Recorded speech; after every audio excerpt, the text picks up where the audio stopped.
तो बच्चों आज हम नया चैप्टर स्टार्ट कर रहे हैं नए जोश के साथ कि हम कुछ नया एक्सप्लोर करने वाले हैं, आपके एक्सक्रेटरी सिस्टम को एक्सप्लोर करने वाले हैं ना। चलो let's explore the excretory system कि क्या क्या है इसमें। 10th में आपने थोड़ा बहुत पढ़ रखा है, लेकिन अब हम उसको बहुत ज्यादा इलेबोरेट करके पढ़ने वाले हैं। सो इस पूरे चैप्टर में हम क्या पढ़ रहे हैं, excretory product and there elimination, कि क्या क्या एक्सक्रेटरी प्रोडक्ट हमारी बॉडी में बनते हैं और वो कैसे बाहर निकलते हैं। ठीक है, तो सबसे पहले हम स्टार्ट करें उससे पहले मुझे कोई बताएगा कि एक्सक्रीशन और इजेशन में क्या अंतर है। क्या अंतर है एक्सक्रीशन और इजेशन में? एनीवन पता है मैम किसी को? एक्सक्रीशन में जो किडनी हम्म के थ्रू फिल्टर होकर हम वेस्ट मटेरियल रिलीज करते हैं और इजेक्शन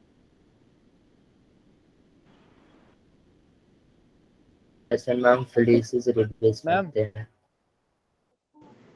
मैम जो इजेशन बताओ में बताओ। हम डाइजेस्टेड फूड का जो प्रोडक्ट बनता है हमारा वेस्ट वो बाहर हाँ करते हैं, और हाँ, एक्सक्रीशन में जो हमारा बॉडी वेस्ट होता है वो बाहर करते हैं। देखो इजेशन में डाइजेस्टेड फूड नहीं, अनडाइजेस्टेड फूड। वही ठीक मैम, जो है, डाइजेशन के इजेशन बाद जो बच में जाता है वही है, सब गलत लिखा है। हाँ अनडाइजेस्टेड फूड, ठीक है, it is the removal of undigested food. ठीक है, उसको हम क्या कर रहे हैं, रिमूव कर रहे हैं। और ये कैसा होता है, सॉलिड, सॉलिड हो सकता है ना। एक्सक्रीशन, एक्सक्रीशन बच्चे जो आपने डाइजेस्ट कर लिया उसके बाद चीजें ब्लड में गई, ठीक है, और ब्लड में गई चीजें एंड वहां से जो चीजें निकल रही हैं that is the excretion. And सिर्फ डाइजेशन के थ्रू ही नहीं निकलता है, आपका जो स्वेट वगैरह है, गैसेस वगैरह जो निकल रही हैं वो भी एक्सक्रीशन में आते हैं। मैम डेड ठीक है, सेल्स तो वगैरह भी होता है इजेशन ना, में डेड सेल्स वगैरह भी तो हाँ निकल रही है उन्हीं से। हाँ हाँ, तो इजेशन में सिर्फ आपका अनडाइजेस्टेड फूड है और एक्सक्रीशन में सारी चीजें आती हैं। ठीक है, तो ये एक्सक्रीशन क्या है, रिमूवल ऑफ नाइट्रोजनस वेस्ट। जितने भी नाइट्रोजनस वेस्ट हैं तो वो क्या है, आपके एक्सक्रीशन में आएंगे। तो अब आप बोलोगे कि मैम हम तो ये भी सिक्रेट करते हैं, स्वेट सिक्रेट करते हैं, हम सलाइवा भी निकाल रहे हैं, हाँ, तो क्या मैम ये यूरिन सारी नाइट्रोजनस चीजें वेस्ट है ना। नाइट्रोजन रखती? हाँ, उसमें नाइट्रोजन होता है हल्का बच्चे। ठीक है, यस। आपका जो स्वेट है ना उसमें भी होता है, उसमें भी आप थोड़ा सा यूरिया निकाल रहे हैं। ओके, आपके एनसीईआरटी में लास्ट जो आपका जब ये चैप्टर खत्म हो रहा है वहां पे दिया हुआ है ये चीज कि उसमें थोड़ा अमाउंट ऑफ यूरिया रहता है। Okay, so elimination of metabolic waste product from the animal body to regulate the composition of body fluid and tissue is called excretion। मतलब कि जो भी हम वेस्ट बॉडी में बन रहा है, मेटाबॉलिज्म के दौरान जो भी वेस्ट बन रहा है उसको निकालना ताकि हम बॉडी को रेगुलेट कर सके, एक अच्छे वे में चला सके, तो इसको हम क्या बोलते हैं, एक्सक्रीशन बोलते हैं। ठीक है, तो एक्सक्रीशन किस किस चीज का हम करते हैं, अमोनिया निकाल सकते हैं हम, यूरिक एसिड निकाल सकते हैं, urea, carbon dioxide, ions, chloride, phosphate, sulphate, creatinine, creatinine है ना, क्रिएटिनिन निकालते। क्रिएटिनिन पता है क्या होता है, जो मसल्स वगैरह होते हैं ना उनके वियर टियर पार्ट्स होते हैं। और इसी से आप लोकोमोशन वाले चैप्टर में आपने पढ़ा होगा कि एटीपी कैसे लेता है ना। एटीपी जब खत्म हो जाता है तो इसी क्रिएटिन फॉस्फेट को मिला करके आपका क्या बनता है बच्चे, एटीपी। वहां पे मसल के लिए एनर्जी जनरेट की जाती है, ये वाली पार्ट आपने लोकोमोशन में पढ़ी होगी। ओके, तो क्रिएटिनिन का हम एक्सक्रीशन में वेस्ट निकालते हैं। चलो ठीक है, अब देखते हैं on the basis of waste product, हम किस तरह का वेस्ट प्रोडक्ट निकाल रहे हैं, उस बेसिस पे अलग अलग तरह के क्या होते हैं, एनिमल्स होते हैं, अलग अलग तरह के एनिमल्स होते हैं।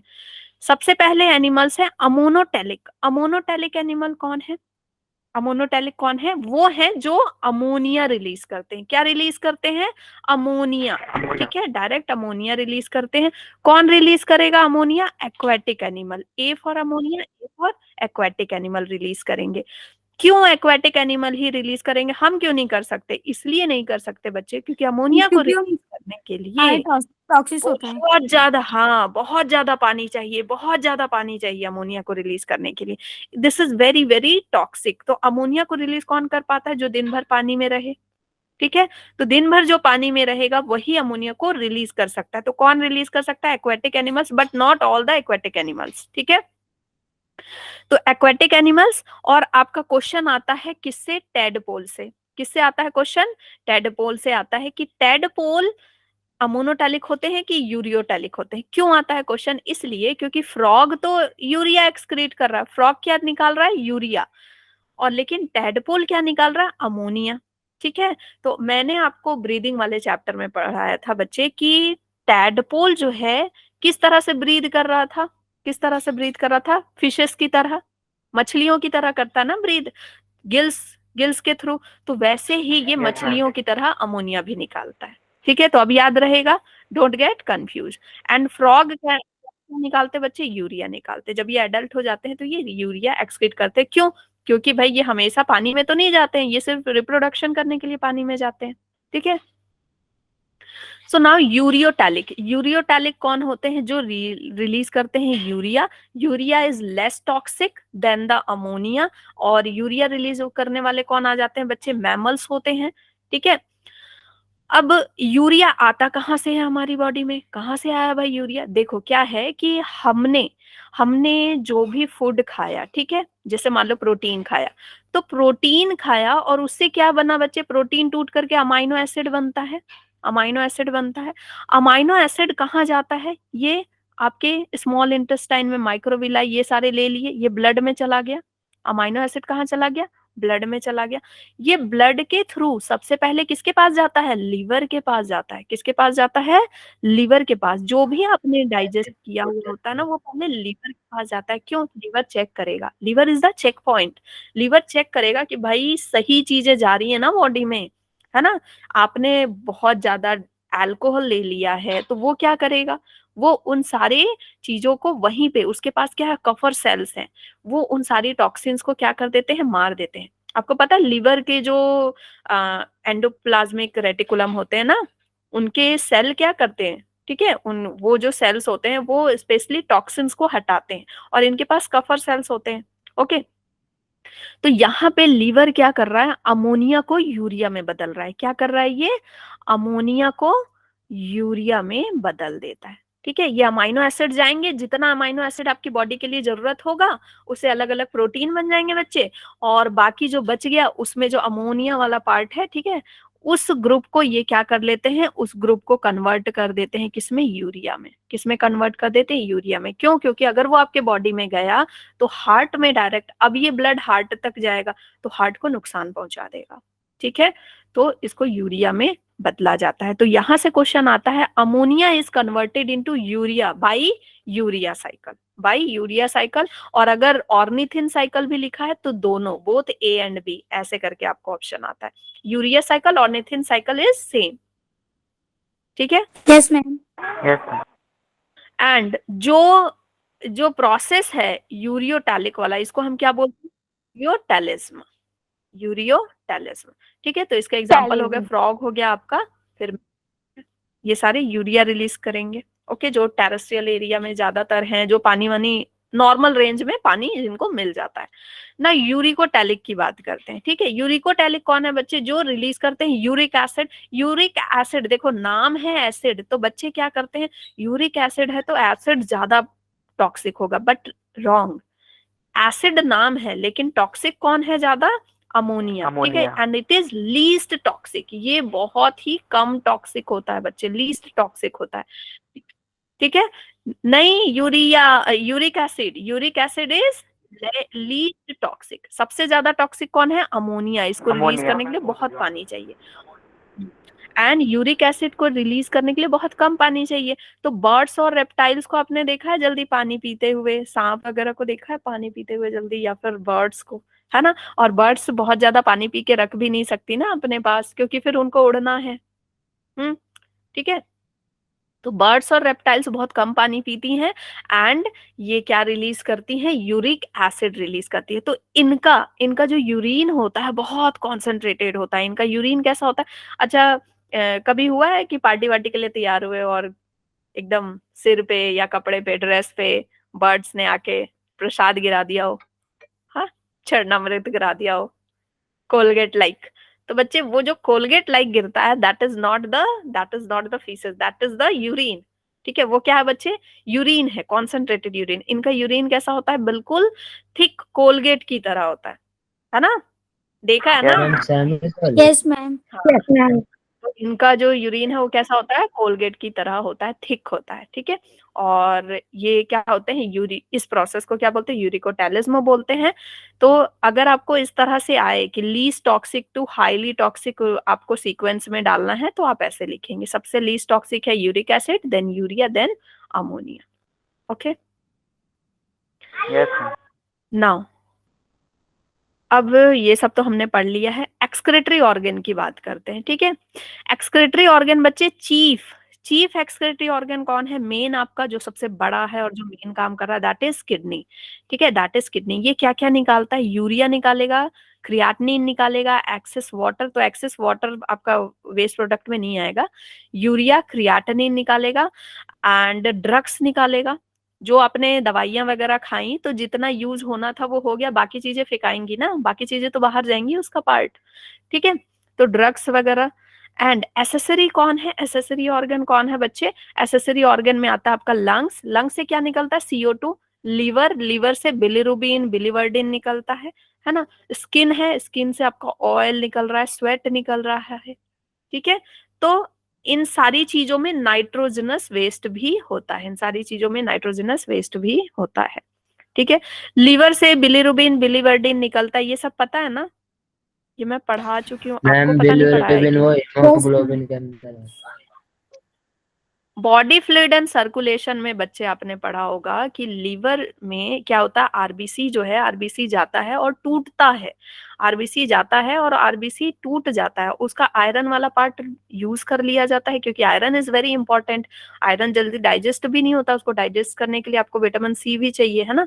आयरन इज वेरी टफ ना, तो वो जल्दी डाइजेस्ट नहीं होता है, तो आयरन को हम यूज कर लेते हैं। और जो बाकी जो पार्ट बचता है उसका बच्चे, हीम वाला पार्ट, तो उससे हम क्या करते हैं, बिलिरुबिन बनाता है लीवर, बिलिरुबिन बनाता है, और इसी बिलिरुबिन की वजह से आपका प्लाज्मा भी थोड़ा येलो दिखता है, एंड इसी बिलिरुबिन की वजह से जो बाइल जूस है वो भी कैसा होता है, येलो इन कलर होता है। ठीक है, और बिलीवर्डिन भी पिगमेंट निकालता है उसी से, तो बिलीवर्डिन की वजह से जो फीसेस है उसका कलर कैसा होता है, ब्राउन। ठीक है, और बिलीरुबिन की वजह से यूरिन का कलर क्या हो जाता है, येलो। ठीक है, तो बिलीरुबिन ही जा करके एक्सक्रेटरी सिस्टम में, किडनी में यूरोक्रोम पिगमेंट बनाता है। ठीक है, तो ये मैंने आपको ऊपर ऊपर बता दिया, ऐसे मैंने बहुत डिटेल में समझाया हुआ है कि कैसे चीजें होती हैं। ओके, चलो अब हम पढ़ते हैं phylums and their excretory organ. हाँ, ये तो हमने अपना एक्सक्रेटरी ऑर्गन देखा कि क्या क्या है एंड क्या रिलीज होता है। इसके अलावा एंड बच्चे, इसमें ना बहुत सारे, आप जैसे रेफरेंस बुक पढ़ोगे तो आपको देखने को मिलेगा, हिप्यूरिक एसिड है और बहुत सारी चीजें निकलती हैं, तो उतना आपको नहीं पढ़ना, जो एनसीईआरटी बोल रही है सिर्फ उस पर फोकस कीजिए आप।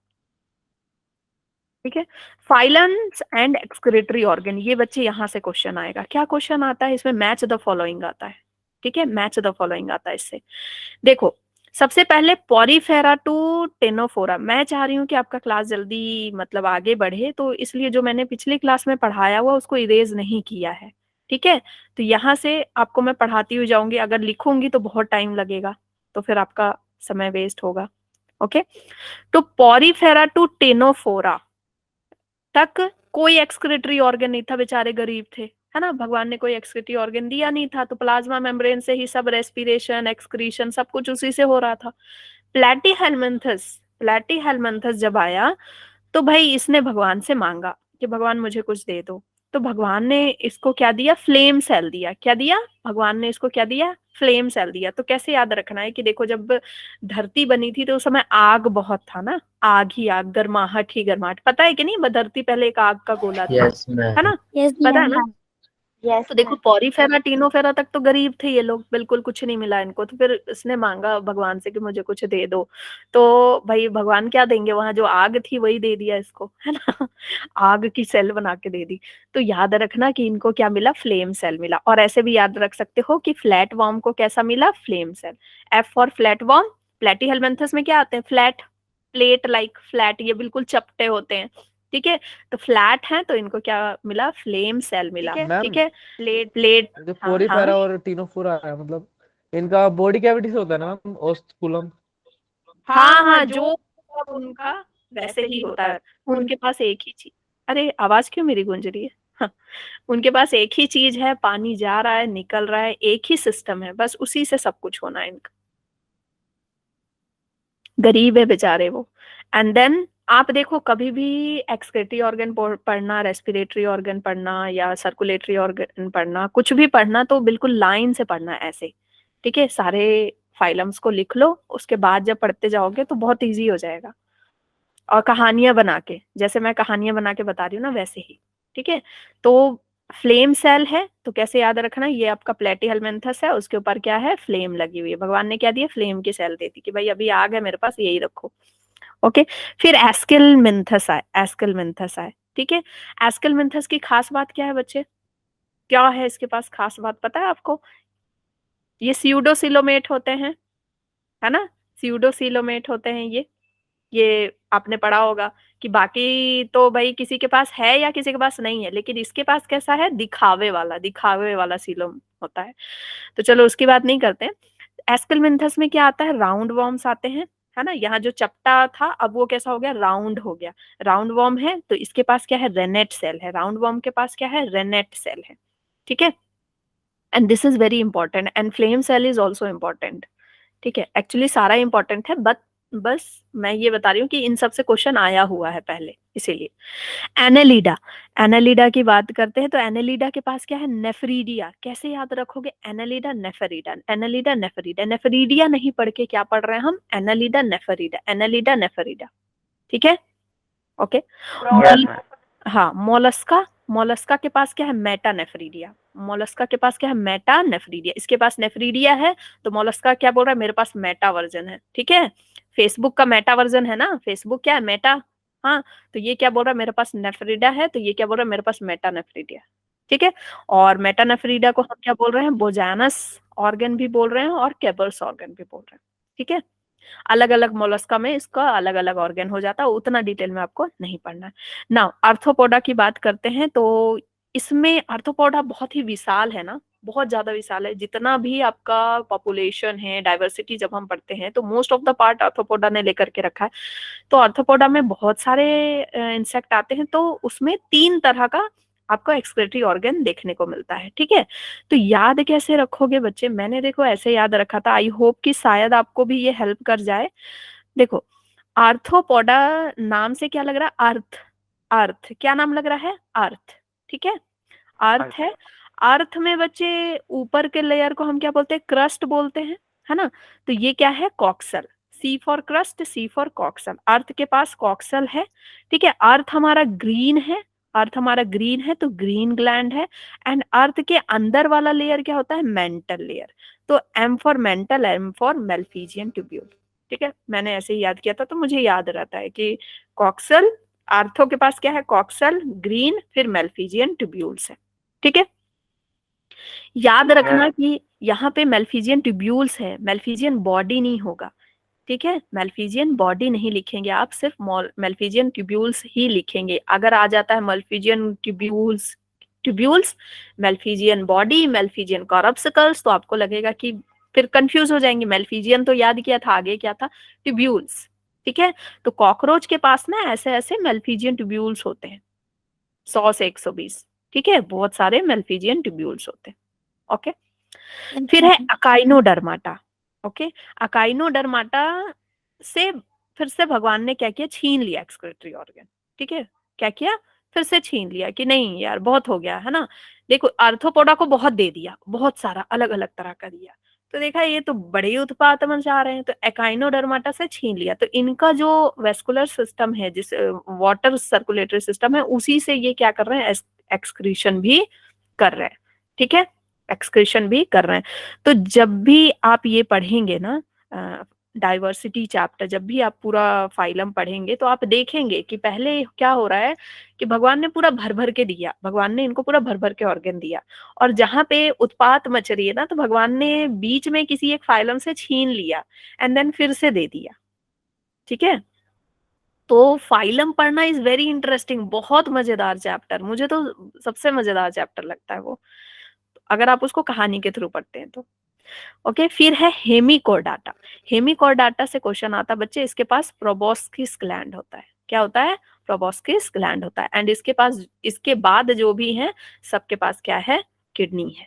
जैसे आप ग्लैंड पढ़ने जाओगे या फिर एक्सक्रेटरी ऑर्गन पढ़ने जाओगे तो बहुत सारे आपको एक्सक्रेटरी ऑर्गन मिलेंगे, लेकिन जो मेन मेन है, जो ज्यादातर पूछे जाते हैं, तो उसमें से यही सारे हैं।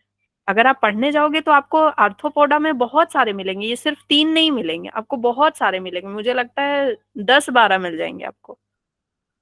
जैसे मोलस्का में ही अलग अलग में अलग अलग नाम है, तो आर्थ्रोपोडा में तो बहुत ज्यादा मिलेंगे, लेकिन उतना नहीं पढ़ना आपको, ये 3 मेन इंपॉर्टेंट है।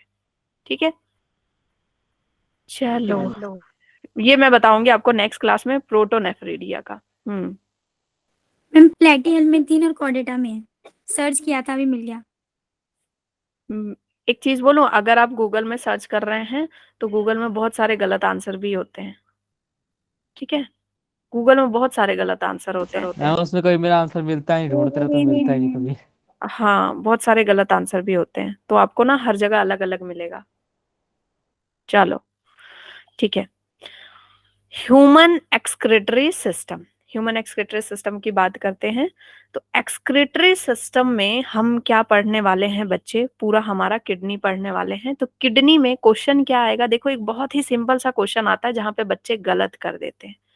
ठीक है, यहीं पे कि excretory organ of human consist of, ठीक है, तो अ पेयर ऑफ किडनी लिखा होगा तो आप बोलोगे कि हाँ ये बात तो सही है। ठीक है, अ पेयर ऑफ यूरेटर है ना, लेकिन यूरेटर की जगह वो लिख देते हैं क्या, कंफ्यूज करने के लिए, यूरेथ्रा। ठीक है, यहां लिख देंगे अ पेयर ऑफ यूरेथ्रा लिख देंगे, और नीचे लिख देंगे यूरेटर। तो बच्चे ना जल्दी जल्दी में देखते नहीं है और सही कर जाते हैं, या फिर कुछ बच्चे तो एग्जाम में कंफ्यूज हो जाते हैं कि अच्छा यूरेथ्रा नीचे था या यूरेटर नीचे था। ठीक है, तो याद आपको कैसे रखना हमेशा के लिए कि देखो, यूरे से याद रखो यूरिया, ठीक है, थ्रा से याद रखो क्या कर रहा है, थ्रो कर रहा है बाहर। ठीक है, ये क्या कर रहा है बच्चे, थ्रो कर रहा है, यूरिया को थ्रो कर रहा है, यूरे थ्रा, थ्रो कर रहा है। तो don't get confuse in this. Okay, a pair of ureters, ureters क्या होंगे, हमेशा पेयर में होंगे, किडनी पेयर में है, एक यूरिनरी ब्लैडर है, यूरेथ्रा क्या है, एक ही है, जो कि यूरिन लास्ट ओपनिंग है। ओके, सबसे पहले देखते हैं इसका लोकेशन कहाँ होता है। इसका लोकेशन होता है बच्चे T12, थोरासिक जो है आपका वर्टिब्रल कॉलम में, है ना। आप अभी आपने पढ़ा है ना, बताओ पढ़ा है ना? Yes ma'am. है ना, तो मुझे बताओ जरा, सबसे ऊपर वाला कौन सा होता है और कितने होते हैं उसमें? उसका फॉर्मूला पढ़ा होगा ना। मैम सर्वाइकल 5 होती है। हाँ, 5,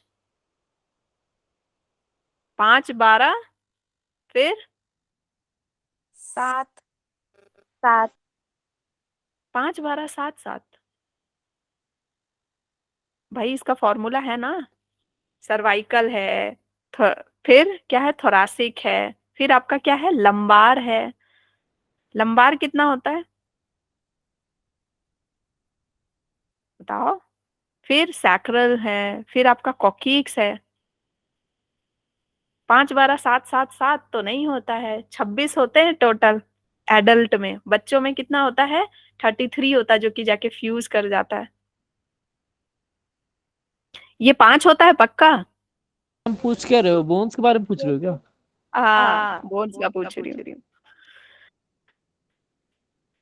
इसमें जो वर्टिब्रल कॉलम है ना, मैं इसका पूछ रही हूँ। ठीक है, तो इसको रिवाइज कर लेना बच्चे। मैम थोरेसिक होती है हमारी 7। मैम थोरेसिक नहीं, थोरेसिक होती है हमारी 12 होती है, ऊपर वाली 5 होती है, नीचे वाली 7 होती है। लुम्बर जो एब्डोमेन एरिया वहाँ 7 होती है। थोड़ा सा आप इसको रिवाइज कर लेना एक बार, ठीक है। तो देखो यस मैम। ये कहाँ पे प्रेजेंट होता है बच्चे, T12 में प्रेजेंट होता है। T12 का मतलब ये है कि ये इसका बैक है। आपको ये तो पता है कि किडनी बैक में होती है, यस किडनी मैम, किधर होती है, बैक में, आगे तो नहीं डोर्सल होती। साइड। ठीक है। तो ये है आपका vertebral column, okay, vertebral column है। हमने पढ़ा था ना कि T5 में जाकर के क्या हो रहा था, मान लो ये T5 है, ठीक है, मतलब मैम थोरैसिक का ब्रोंकी पांचवा है, डिवाइड हुए थे। ठीक है, 1 2 3 4 5। 5 में हमने क्या पढ़ा था कि ये ब्रोंकाई में बदल जा रहा था। फिर आगे चल के ये जब 12 पे पहुंचेगा, ठीक है, मान लो ये T12 है, 12 पे पहुंचेगा एंड फिर यहाँ पे लंबार है, लंबार 1 और लंबार 2। तो T12 से लेके लंबार 1 लंबार 2 तक इसकी क्या होती है, एक्सटेंशन होती है। ये इतने दूर तक फैला हुआ रहता है, T12 से लेकर लंबार 1 एंड लंबार 2 तक, ठीक है। In human right kidney is slightly lower than the left kidney. क्यों भाई, बहुत इजी आंसर है, क्यों होता है लीवर की राइट वजह किडनी, से। मैम लीवर की वजह से। हाँ due to liver, due to liver. और लीवर की वजह से भाई राइट वाले आपके लंग्स को भी क्या होना पड़ा था, थोड़ा सा छोटा छोटा में छोटा होना होना पड़ा, पड़ा। है ना। मैमेलियन किडनी यार बीन शेप्ड, बीन शेप्ड के होते हैं ये, बिल्कुल बीन की तरह ही एक्चुअली लगते हैं देखने में, dark brown colour and with a tough fibrous connective tissue covering capsule. इसके ऊपर एक टफ फाइब्रस कनेक्टिव टिश्यू होती है जिसको हम कैप्सूल बोलते हैं। इसका पूरा नाम है रीनल कैप्सूल। क्या नाम है, renal ma'am capsule. Capsule. Renal का मतलब क्या होता है, किडनी। रीनल का मतलब क्या होता है, किडनी। और कैप्सूल मतलब कवरिंग। अगर ऐसी ही कवरिंग मान लो लीवर के ऊपर कवरिंग प्रेजेंट है तो उसको हम क्या बोलेंगे, हिपैटिक, हिपैटिक कैप्सूल। क्यों बोलेंगे, क्योंकि हिपैटिक वर्ड का मतलब क्या होता है, लीवर। लीवर। ओके। इसकी लेंथ कितनी होती है, 10 सेंटीमीटर लेंथ होती है, 5 सेंटीमीटर इसका ब्रेथ होगा, 3 सेंटीमीटर इसकी थिकनेस होती है। तो जो लोग नॉनवेज खाते हैं वो उन्होंने देखा होगा कि जब भी नॉनवेज खाते होंगे तो किडनी मिल जाता होगा इतना छोटा सा, है ना। तो उसको जब कट करेंगे ना तो आराम से आप इजीली आप मेड्यूला वाला रीजन देख सकते हो। नेफ्रॉन तो नहीं देख सकते हो लेकिन मेड्यूला वगैरह देख सकते हो, उसकी थिकनेस वगैरह सब देख सकते हो। So kidney weight about 125 to 170 gram in adult, ये डिफर करता है, okay. Lateral surface of kidney are convex, मतलब कि पूरा सरफेस इसका इधर कैसा है, कॉन्वेक्स है, ठीक है, कॉन्वेक्स है। और बीच में, बीच का जो लेयर होता है वो क्या होता है, कॉनकेव होता है। कॉनकेव। जो मीडियल सरफेस होता है वो क्या होता है, कॉनकेव होता है। On the concave margin of the kidney longitudinal opening called hilum is present. यहाँ पे ये जो ओपनिंग है इसको हम क्या बोल रहे हैं, हाइलम। तो बिल्कुल राजमे में इसी तरह से होता है ना, या कोई भी बीन्स ले लो तो उसमें इसी तरह से बीच में ओपनिंग प्रेजेंट होती है, that is known as hilum. Through this renal artery come, इससे क्या होगा, रीनल आर्टरी आएगी। रीनल आर्टरी कौन सी आर्टरी है बच्चे, वो आर्टरी है जो कि किडनी के लिए ब्लड लेकर के आई है। ये कहाँ से आई है, रीनल आर्टरी हार्ट से आई है, ठीक है, हार्ट में आई है। क्यों, हार्ट से क्यों आई है, ताकि ये किडनी को ऑक्सीजन पहुंचा सके, ठीक है, ऑक्सीजनेटेड ब्लड लेकर के आती है। नाउ इसके अलावा रीनल वेन बनेगा, रीनल वेन बनेगा। रीनल वेन क्या करेगा, रीनल वेन क्या करेगा, यहाँ से जो भी न्यूट्रिएंट है या फिर कार्बन डाइऑक्साइड है उन सारी चीजों को ले जा करके किसको देगा, ब्लड में वापस दे देगा, ठीक है। एंड इसके अलावा एक और यहाँ से पाइप निकलती है, यूरेटर। यूरेटर की यूरेथ्रा, टर टर। हाँ, रा से याद रखना, थ्रो करता है, ठीक है। तो 3 तरह की चीजें निकल रही हैं, ठीक है, 3 तरह का पाइप निकल रहा है। तो आपको देखो ये बिल्कुल आरओ की तरह नहीं लग रहा, आरओ वाटर प्यूरिफायर। एक से क्या हो रहा है, यस पानी मैम। आता है, एक से पानी आता है, एक से आपको पानी मिलता है, और एक से पानी हमेशा गिरता रहता है, थोड़ा थोड़ा थोड़ा थोड़ा, है ना, हमेशा उससे पानी बाहर निकलता रहता है, ओके। तो बिल्कुल उसी की तरह ये काम करता है। एक्चुअली आरओ किडनी की तरह काम करता है ना, ये पहले आया है। नाउ अब हम इसका स्ट्रक्चर देखते हैं, ओके। तो स्ट्रक्चर हम यहाँ से नहीं देखेंगे, हम थोड़ा इसका स्ट्रक्चर बना लेंगे, क्योंकि आपको बनाने आना चाहिए किडनी।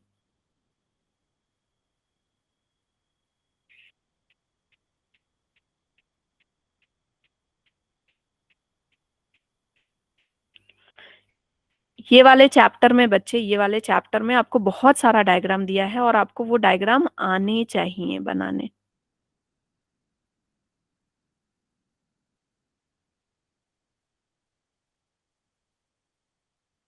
इसमें इस तरह से मेड्यूलरी पिरामिड होते हैं, ठीक है, मेड्यूलरी पिरामिड होते हैं। कितने मेड्यूलरी पिरामिड होते हैं? 8 से 12। कितने हो सकते हैं? 8 हो सकते हैं या 12 हो सकते हैं, ठीक है। तो मैं यहाँ पे अभी इतने ही बना रही हूँ। ओके, चलो इसको थोड़ा ज्यादा दबा दिया, इसको थोड़ा कम दबाएंगे।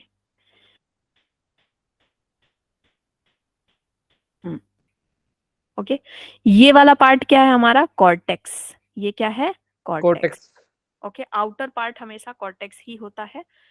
एंड ये वाला पार्ट क्या है हमारा? मेडुला। मेड्यूला, ठीक है, मेड्यूला। और इसको यहां से लेके पूरा पूरा बीच वाला पार्ट, कॉर्टेक्स के बाद जितना भी पार्ट है मेड्यूला है, लेकिन इसको हम क्या बोल रहे हैं? Medullary pyramid. पिरामिड।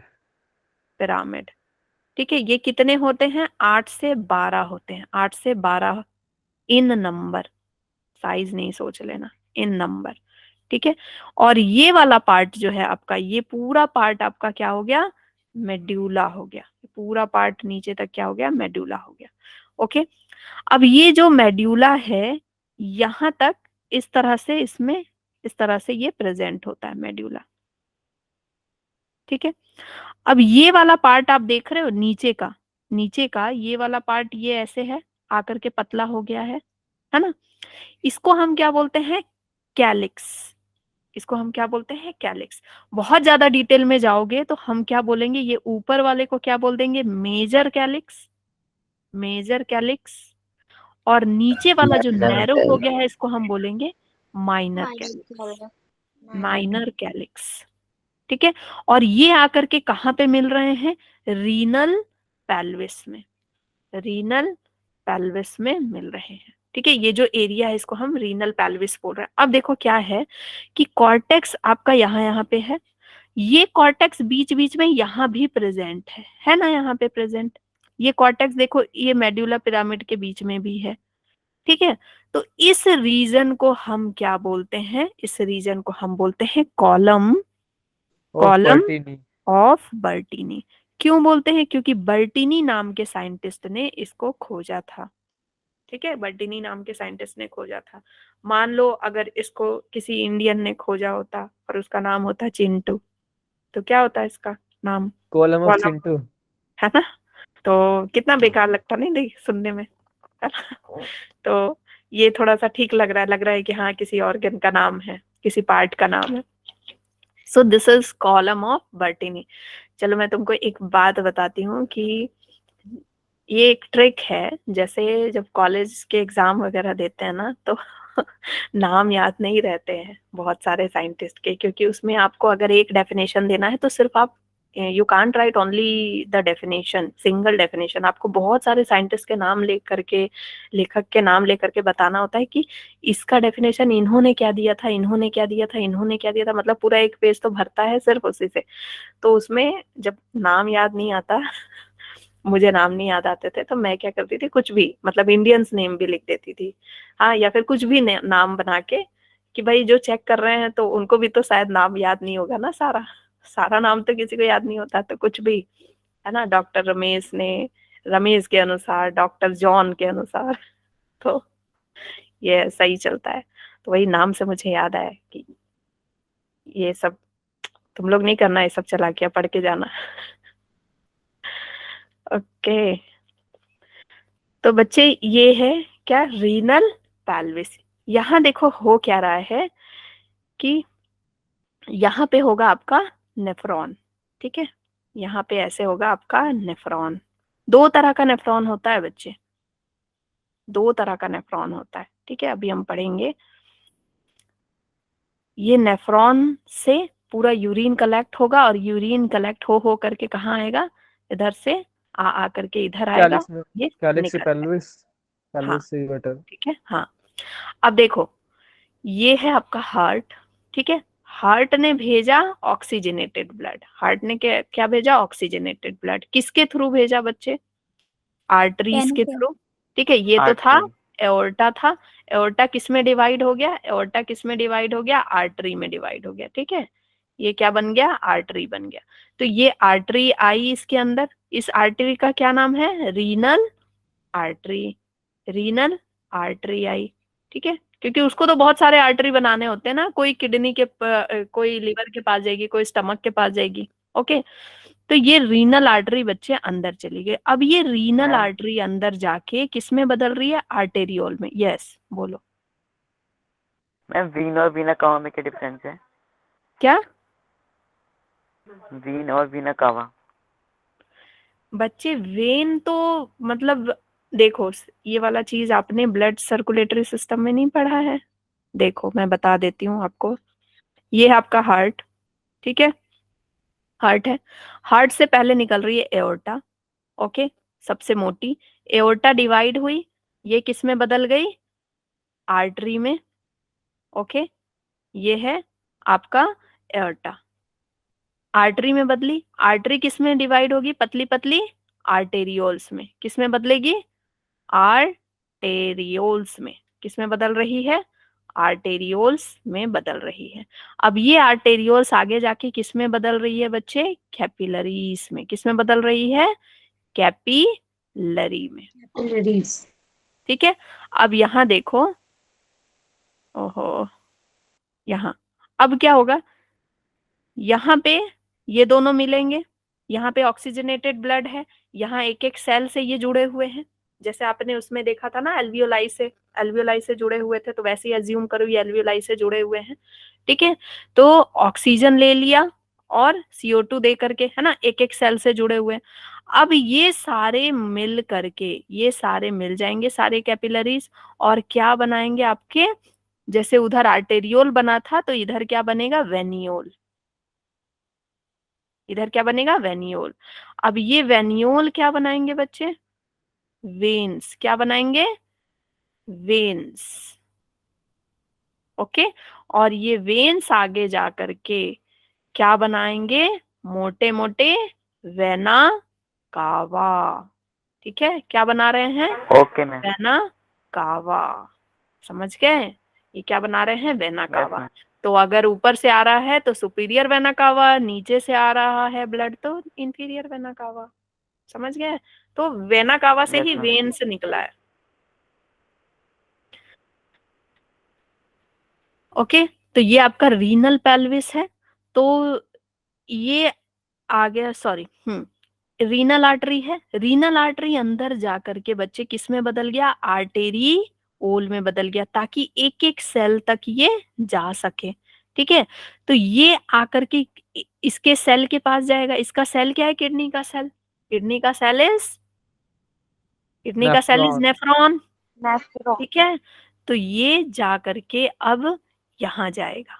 यहाँ जाने के बाद अब ये क्या करेगा, इसको ऑक्सीजन वगैरह देगा, इसके चारों ओर घूमेगा, इसको ऑक्सीजन देगा। एंड देन फिर आपने ये वाला डायग्राम पढ़ा होगा ना, ऐसा घिस सा, ऑक्सीजन देगा, इससे न्यूट्रिएंट लेगा और फिर ये बाहर निकल जाएगा। और जब ये बाहर निकलेगा तो किस फॉर्म में निकलेगा बच्चे, किस फॉर्म में निकलेगा, रीनल वेन के फॉर्म में। किस फॉर्म में निकलेगा, रीनल वेन के फॉर्म में। क्यों, क्योंकि अंदर क्या बनेगी, कैपिलरीज बनेंगी, रीनल वेन के फॉर्म में निकलेगा और सारे न्यूट्रिएंट लेकर के निकल जाएगा। और जो वेस्ट है किस फॉर्म में निकल जाएगा, यूरिन के फॉर्म में निकल जाएगा। किसके थ्रू निकल जाएगा, यूरिन किसके थ्रू निकलेगा, यूरेटर्स के फॉर्म, यूरेटर्स के थ्रू। ठीक है, इज दिस क्लियर, क्लियर हो गया ये पूरा। Yes ma'am. Yes ma'am. बच्चे डायग्राम आपको आना चाहिए और ये आपको कॉन्सेप्ट क्लियर होना चाहिए कि कैसे किडनी किस तरह से काम कर रही है। तो बच्चे आपकी एक किडनी में कितने होते हैं, million cell, 1 million of nephrons. ठीक है, तो आप सोचो कितने अमीर हो आप, कितने अमीर हो, 2 मिलियन नेफ्रॉन है आपके पास।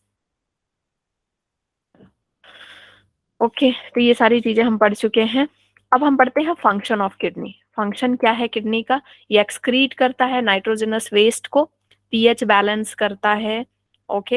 एंड कैसे बैलेंस करता है ये हम आगे पढ़ेंगे। होम्योस्टेसिस करता, होम्योस्टेसिस समझते हो, आउटर जो एनवायरनमेंट है उससे अंदर के एनवायरनमेंट को मेंटेन करना, कि अगर बाहर गर्मी है तो आपको यूरिनेशन कम होगा, ठीक है, प्यास ज्यादा लगेगी, एंड अगर बाहर में ठंडी है तो आपको जल्दी जल्दी फ्रिक्वेंट यूरिनेशन होगा, है ना, ताकि इस बहाने टेम्परेचर भी मेंटेन रहे आपका और पानी भी मेंटेन रहे।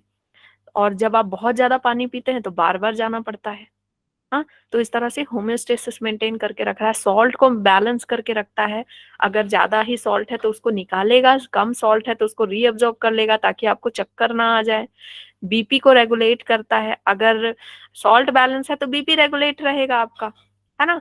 फिर एरिथ्रोपोइटिन नाम का हार्मोन रिलीज करता है बच्चे। तो बॉडी फ्लूइड एंड सर्कुलेशन में आपने ये पढ़ा होगा कि एरिथ्रोपोइसिस, एरिथ्रोपोइसिस जो होता है, पढ़ा है कि नहीं, body fluid and circulation. Yes ma'am, ma'am Yes, RBC ma'am. Formation. ठीक है, तो आरबीसी की जो फॉर्मेशन होती है वो किसके हेल्प से होती है, एरिथ्रोपोइटिन हार्मोन की वजह से होती है, क्योंकि यही हार्मोन बताता है कि भाई कितना आरबीसी बनाना है, कितना नहीं बनाना है, ठीक है। एंड इमरजेंसी हार्मोन, किडनी के ऊपर इमरजेंसी हार्मोन होते हैं बच्चे, है ना, रिलीज होते हैं एड्रिनल ग्लैंड से, इमरजेंसी हार्मोन रिलीज होते हैं, तभी अगर आपको कोई दिख गया भूत अचानक तो आप अपने आप को रिलैक्स कर पाते हो, है ना। फिर यहाँ से रेनिन एंजाइम रिलीज होता है जो कि आगे बहुत सारे फंक्शन करता है, ये हम पढ़ेंगे। ओके, आगे बढ़ जाएं। Yes ma'am. नेफ्रॉन Yes, पढ़ ले। ये मैंने देखा कि अगर मैंने पहले से ये इरेज नहीं किया था ना तो आज ये लेक्चर हमारा क्या हो गया, थोड़ा आगे बढ़ गया। अदरवाइज मैंने जितने को भी पढ़ाया था वो फंक्शन तक भी नहीं पहुंच पाए थे, क्योंकि मैंने पूरा टाइम लिखने में लगा दिया। चलो नेफ्रॉन की बात करते हैं, ठीक है। Nephron is the structural and functional unit of kidney. इसका मतलब है कि पूरा जो किडनी का स्ट्रक्चर बना है वो किसकी वजह से है, नेफ्रॉन की वजह से है।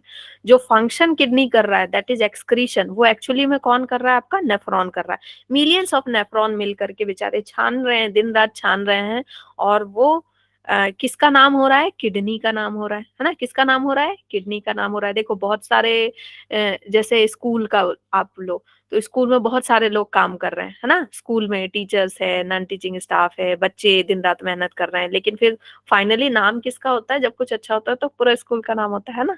तो वैसे ही एक्चुअली में काम कौन कर रहा है, यहाँ पे मिलियंस ऑफ नेफ्रॉन्स कर रहे हैं, लेकिन जो हम क्या बोल रहे हैं, फंक्शन कौन कर रहा है, हमारा किडनी कर रहा है, ठीक है। It is an epithelial tube which is about 3 centimetre long. तो स्केल लेना और स्केल से नाप लेना कि हाँ भाई इतनी बड़ी है मेरी नेफ्रॉन।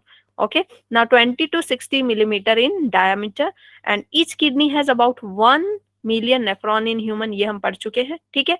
तो अब हम नेफ्रॉन के 3 पार्ट के बारे में पढ़ेंगे, that is proximal, loop of Henle and distal nephron, और हम साथ में बनाएंगे नेफ्रॉन का डायग्राम। ओके, बना ले, ठीक है, चलो।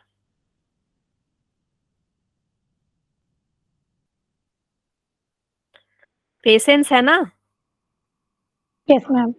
Yes ma'am. वैसे नीट तो बाद में होगा, पहले आपको 11th देना है ना, 11th में ये आएगा, आएगा कि नहीं, फिर कैसे Yes, करो, आएगा मैम। है ना।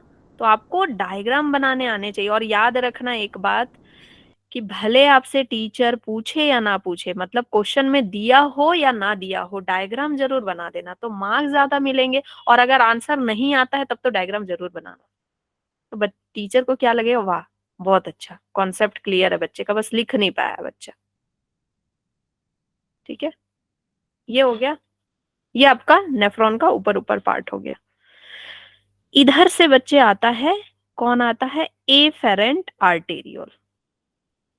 इसका क्या नाम है, एफेरेंट आर्टेरियोल। ये वही आर्टेरियोल है जो हार्ट से निकल करके टूटा है, ठीक है। अब ये एफेरेंट आर्टेरियोल यहाँ पे कैपिलरी बनाता है, क्या बनाता है बच्चे, कैपिलरी बनाता है। अब देखो कोई भी आर्टेरियोल कैपिलरी बनाती, बताया था आर्टेरियोल आगे चल के कैपिलरी बनाती, लेकिन यहाँ पे ये वेन ना बन के ये क्या बन जाता है, इफेरेंट आर्टेरियोल। ये क्या बन जाता है, इफेरेंट आर्टेरियोल, ठीक है। अब ये इफेरेंट आर्टेरियोल चारों ओर इसके घूमता है, ठीक है, इसके चारों ओर घूम करके क्या बना रहा है, एक कैपिलरी टाइप का बना रहा है। ठीक है, क्या बना रहा है बच्चे, कैपिलरीज बना रहा है। ओके, क्यों कैपिलरी बना रहा है, ताकि ये इससे सारी जरूरत की चीजें ले सके। ठीक है, अब देखो मैं आप लोगों को एक ऐसी चीज बताने वाली हूँ जो मोस्टली जगह पे गलत दी हुई है, लेकिन आप जब इसको समझ जाओगे और जब आप काउंटर करंट मैकेनिज्म पढ़ोगे ना, तो आपको समझ में आएगा, yes ma'am is saying right. ठीक है, देखो ये जो है आपकी जो इफेरेंट आर्टेरियोल सबसे पहले किसके चारों ओर घूमता है बच्चे, सबसे पहले तो हम इसका नामकरण कर देते हैं। ये क्या है, बाउमेन्स कैप्सूल है। क्या है, बाउमेन्स कैप्सूल। ठीक है, बाउमेन्स कैप्सूल नाम है इसका। और ये क्या है, glomerulus. Glomerulus. Glomerulus is tuft of capillaries, tuft of capillaries. Okay, ये है आपका पीसीटी, प्रॉक्सिमल कॉन्वोल्यूटेड ट्यूब्यूल। ठीक है, पीसीटी इसको नाम क्यों रखा गया, प्रो मतलब पहले। ठीक है, और जो कॉन्वोल्यूटेड का मतलब क्या होता है, घुमावदार। ट्यूब्यूल मतलब ट्यूब, तो ऐसी ट्यूब्यूल है जो पहले है और घुमावदार है। फिर इसका क्या नाम है, डिस्टल कॉन्वोल्यूटेड, कॉन्वोल्यूटेड ये दूर में है। ओके, इसका क्या नाम है, लूप ऑफ हैनले। हेनले। ठीक है, तो इसकी खोज हैनले ने की होगी, इसलिए इसका नाम है हैनलेस लूप या फिर लूप ऑफ हैनले इसको बोलते हैं हम इसको। ठीक है, लूप ऑफ हैनले। और ये है आपका कलेक्टिंग डक्ट। ठीक है, डक्ट बोलो या ट्यूब्यूल बोलो। ठीक है, अब देखो ये जो है बच्चे, ये सबसे पहले पीसीटी के चारों ओर घूमता है, एंड देन फिर ये किधर घूमता है, डीसीटी के चारों ओर घूमता है। ओके, ये किधर घूमता है बच्चे, डीसीटी के चारों ओर घूमता है। ओके, एंड डीसीटी के चारों ओर घूमने के बाद, डीसीटी के चारों ओर घूमने के बाद ये बच्चे इसके चारों ओर घूमता है, ये इसके चारों ओर घूमता है। ठीक है, आपने देखा होगा ऐसे करके इसकी मैम कैपिलरीज। फिगर हाँ, में डीसीटी में नहीं दिखा रखा, क्या, फिगर में डीसीटी पे दिखा हाँ नहीं गलत है, गलत है। देखो जब आप नेफ्रॉन के डायग्राम देखोगे तो आप बहुत सारी जगह अलग अलग डायग्राम देखोगे। आपको दिखेगा क्या कि पहले पीसीटी में गया, फिर नीचे गया, फिर इधर गया उसी के साथ, लेकिन दैट इज रॉन्ग। फिर वही चीज आपको काउंटर करंट मैकेनिज्म में समझ में आएगी कि वो तो गलत दी हुई है, क्योंकि आपकी एनसीईआरटी सीधे बोलती है कि जो इसका असेंडिंग होगा वो उसका डिसेंडिंग होगा। यस ठीक मैम, है, रिवर्स डायरेक्शन में चलती है इसकी हाँ ठीक है, तो उल्टा होता है। और जब डायग्राम जब इस तरह का आपको दिया होता ना, तो आपको फिर ये चीज समझ में ही नहीं आती कि जब ये असेंडिंग डिसेंडिंग हो कैसे गया, जब वो साथ साथ चल रही है। लेकिन उल्टा होता है बच्चे। ठीक है, जब आप इसकी बहुत डीप स्टडी करोगे तो आपको समझ में आएगा कि पहले ये इधर कैपिलरी बनाती है, फिर ये यहाँ पे कैपिलरी बनाती है, एंड देन फिर ये बच्चे इधर से सारी चीजें लेती हुई, सारी चीजें लेती हुई, ठीक है, ये लेती हुई ये क्या बन जाती है, रीनल वेन बन जाती है। क्योंकि इसने अब सब कुछ ले लिया, जितना कुछ इससे कलेक्ट करना था इसने सब कुछ ले लिया। अब ये क्या बन गई है, वेन। क्यों, क्योंकि पहले तो इसके पास सिर्फ क्या था बच्चे, ऑक्सीजन था, तो ये ऑक्सीजनेटेड ब्लड लेके जा रही थी।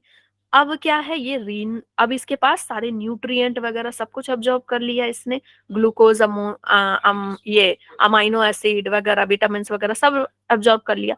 और हम डायग्राम में कैसे दिखाते हैं, जो सब कुछ अब्जॉर्ब कर लेता है उसको ब्लू कलर दिखाते हैं ना, है ना, है ना, ब्लू Yes, कलर ma'am. दिखाते हैं हार्ट में भी। तो ये क्या है बच्चे, रीनल वेन है, रीनल वेन है। अब ये पूरा आपके बॉडी में चला जाएगा।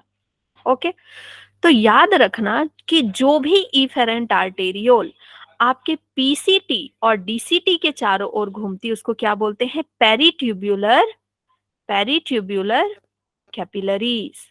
उसको क्या बोलते हैं, पेरीट्यूब्यूलर कैपिलरीज बोलते हैं। और इसको हम क्या बोलते हैं, वासा रेक्टा। जो लूप ऑफ हैनले के चारों ओर घूमेगी उसको हम क्या बोलते हैं, वासा रेक्टा। ठीक है, now the thing is clear, yes ma'am. Yes ma'am. है ना। तो मे बी कभी कोई आपको ये बोल सकता है कि नहीं पेरिट्यूबुलर कैपिलरी वासा रेक्टा दोनों सेम है, बट बच्चे दोनों अलग अलग हैं। मतलब निकले इफेरेंट से ही हैं, लेकिन वो दोनों अलग अलग नाम होते हैं क्योंकि वो अलग अलग लोकेशन पे हैं। एलओएच के साथ है तो वासा रेक्टा, पीसीटी डीसीटी के साथ है ऊपर है तो क्या बोल रहे हैं, पेरीट्यूबुलर कैपिलरीज। ठीक है, ओके। तो ये अब क्या करते हैं, इफेरेंट आर्टेरियोल, देखो एफेरेंट आर्टेरियोल क्या कर रहे हैं, ब्लड लेके आ रहे हैं, ब्लड लेके आ रहे हैं। कैसा ब्लड, ऑक्सीजनेटेड ब्लड लेके आ रहे हैं, और इसमें बहुत सारी चीजें हैं, यूरिया वगैरह है। तो ये क्या चाहते हैं कि सारा यूरिया ना गिर जाए, सारा यूरिया कहाँ हो जाए, यहाँ पे गिर जाए, यूरिया ड्रग्स वगैरह गिर जाए। लेकिन यूरिया ड्रग्स के साथ साथ ना बहुत सी अच्छी चीजें भी गिर जाती हैं, बहुत सी अच्छी चीजें गिर जाती है। तो फिर ये बोलते हैं अब क्या करें, बंदे के अंदर तो डेफिशिएंसी हो जाएगी, है ना, बंदे के अंदर क्या हो जाएगी, डेफिशिएंसी हो जाएगी। तो बच्चे हम एक दिन में 180 लीटर फिल्ट्रेट निकालते हैं, तो अगर ये इफेरेंट आर्टेरियल उनको एब्जॉर्ब नहीं करेगा तो हम तो कमजोर हो जाएंगे, मतलब जितना खा रहे हैं सब रिलीज हो जा रहा है, सब निकल जा रहा है। तो ये इफेरेंट आर्टेरियल बहुत ही इंपॉर्टेंट रोल प्ले करता है। ठीक है, इफेरेंट आर्टेरियल क्या बोलेगा, रुको मैं एक चक्कर लगा के आता हूँ और इन सब से ना सारी चीजें मैं ले करके आता हूँ। तो ये क्या करेगा, पीसीटी के चारों ओर घूमेगा, उनसे सारी चीजें रीअब्जॉर्ब करेगा, डीसीटी के, फिर लूप ऑफ हैनले के सारी अच्छी अच्छी चीजें ये ले लेता है और फिर ले जा करके वापस दे देता है, और इस बहाने ये सबको एक एक पार्ट को ऑक्सीजन भी दे देता है। ठीक है, is this clear? Yes ma'am. Okay. तो बच्चे दो तरह के आपके नेफ्रॉन प्रेजेंट होते हैं, दो तरह के नेफ्रॉन होते हैं। जक्स्टा, ये मैं आपको कल बताऊंगी ये वाला डायग्राम। ठीक है, हाँ, जक्स्टा नेफ्रॉन होता है, दूसरा कॉर्टिकल होता है, ये मैं डायग्राम में यहीं पे बता देती हूँ। देखो, जक्स्टा मेड्यूलरी और कॉर्टिकल दोनों तरह के नेफ्रॉन आप ही के किडनी में पाए जाते हैं। जक्स्टा मेड्यूलरी 15% पाया जाता है और कॉर्टिकल 85% पाया जाता है। दोनों में डिफरेंस क्या है, यहाँ से क्वेश्चन आता है। देखो, जो जक्स्टा मेड्यूलरी है बच्चे, नाम से देखो, मेड्यूलरी, नाम क्या है, मेड्यूलरी, मतलब ये deep into the medulla. Medulla. ठीक है, ये बिल्कुल अंदर deep into the medullary region तक जाता है इसका लूप ऑफ हैनले। इसका लूप ऑफ हैनले देख रहे हो कितना बड़ा है, पूरे यहाँ तक आया है। इसका लूप ऑफ हैनले देखो इतना सा आया है ना। ये मेनली कॉर्टिकल पार्ट में ही है, कॉर्टेक्स पार्ट में। तो जो कॉर्टेक्स पार्ट में रहे उसको क्या बोलते हैं, कॉर्टिकल। कॉर्टिकल। ठीक है, और जक्स्टा मेड्यूलरी, मेड्यूलरी मतलब वो मेड्यूला वाले रीजन में है उसका लूप ऑफ हैनले। तो हम लूप ऑफ हैनले से डिफरेंशिएट कर रहे हैं कि जिसका लूप ऑफ हैनले बड़ा है, मेड्यूला तक गया है, वो जक्स्टा मेड्यूलरी है। जिसका लूप ऑफ हैनले छोटा है और बहुत कम गया है मेडुला रीजन में, दैट इज कॉर्टिकल। एक और बात, जो कॉर्टिकल वाला होता है उसमें कोई भी वासा रेक्टा नहीं होती है, उसमें वासा रेक्टा बच्चे नहीं होती है। ठीक है, और यहाँ पे वासा रेक्टा प्रेजेंट होता है। एंड एक और खास बात मैं बता दूं कि ये जो दोनों प्रेजेंट होते हैं ना, दोनों का एक्चुअली कलेक्टिंग ट्यूब एक ही होता है। ठीक है, कलेक्टिंग ट्यूब दोनों का एक ही होता है। जैसे यहाँ पे मान लो ये कॉर्टिकल वाला है, यहाँ पे कॉर्टिकल वाला है, तो यहीं पे बगल में, यहीं पे बगल में आपका कौन सा वाला होगा, जक्स्टा मेडुलरी। जक्स्टा। मेडुलरी। ठीक है, ये जक्स्टा इसी तरह से प्रेजेंट है, और दोनों का बच्चे कलेक्टिंग ये सेम होगा, कलेक्टिंग डक्ट जो है सेम होगा, ऐसे प्रेजेंट होते हैं ये। मैम ऐसे कई नेफ्रॉन हो सकते हैं एक में, एक ही हाँ कलेक्टिंग के अंदर। हाँ, नहीं, एक में दो है ऐसे। ठीक है, तो इस मैम तरह, दो ही होते हैं हमेशा, हाँ ठीक है, तो ये जरूरी इस नहीं ज्यादा तरह हो से। सकते हैं। अब ज्यादा कहाँ से लाओगे, यहाँ मतलब नहीं मैम, जिससे जुड़ गए इससे नहीं नहीं DCT से, नहीं नहीं, दो ही होते हैं। हाँ दो ही होते हैं। ठीक है, तो ये इस तरह से प्रेजेंट होते हैं, एक ही रहेगा, ताकि उसमें जो कमी है ये पूरा कर दे रहा है, इसकी जो कमी है वो पूरा कर दे रहा है। ठीक है, क्योंकि इसके पास देखो वासा रेक्टा नहीं है, अब ये वासा रेक्टा रखा हुआ है। ठीक है, तो नेक्स्ट में मैं आपको, क्योंकि अभी तो क्लास है तुरंत मेरी, अदरवाइज मैं ये वाला पार्ट आपको पढ़ा देती। ठीक है, तो नेक्स्ट में हम वोमेन्स कैप्सूल को बहुत ज्यादा डिटेल में पढ़ेंगे, हम ऐसे ही प्यारा सा डायग्राम बना के। तो मैं आपके क्लास में भी डायग्राम बनाऊंगी बच्चे, ऐसे नहीं कि दूसरे के क्लास का, डायग्राम में मैं कोई कॉम्प्रोमाइज नहीं करूंगी। ठीक है, डायग्राम मैं आपको बनाना सिखाऊंगी और हम डायग्राम बना के पढ़ेंगे। Okay, yes ma'am.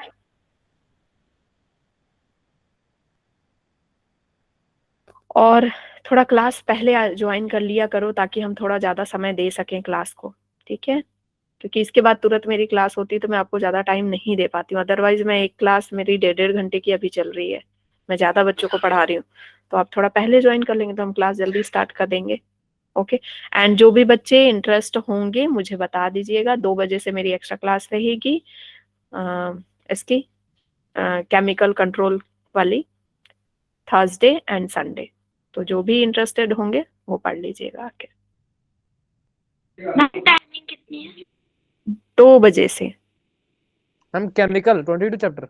हाँ हाँ, मैम मुझे लेनी है, मेरा क्लियर नहीं हो चैप्टर। अरे वो बहुत इजी चैप्टर है, बहुत इंटरेस्टिंग चैप्टर, मैम बहुत याद ही नहीं होते उसके हार्मोन कितने मतलब हैं। ऐसा है कि अगर, हाँ मैं याद करवा दूंगी, मैं ना बहुत सारी ट्रिक्स से कहानियों से याद करवा दूंगी। ठीक है, तो आप लोग बता दीजिएगा। ऐसे जब भी मैं क्लास लूंगी तो मैं आपके ग्रुप में भी मैसेज भेज दिया करूंगी, तो आप लोग ज्वाइन कर लीजिएगा Thursday and Sunday, Thursday and Sunday, ठीक है? Okay ma'am. Okay ma'am.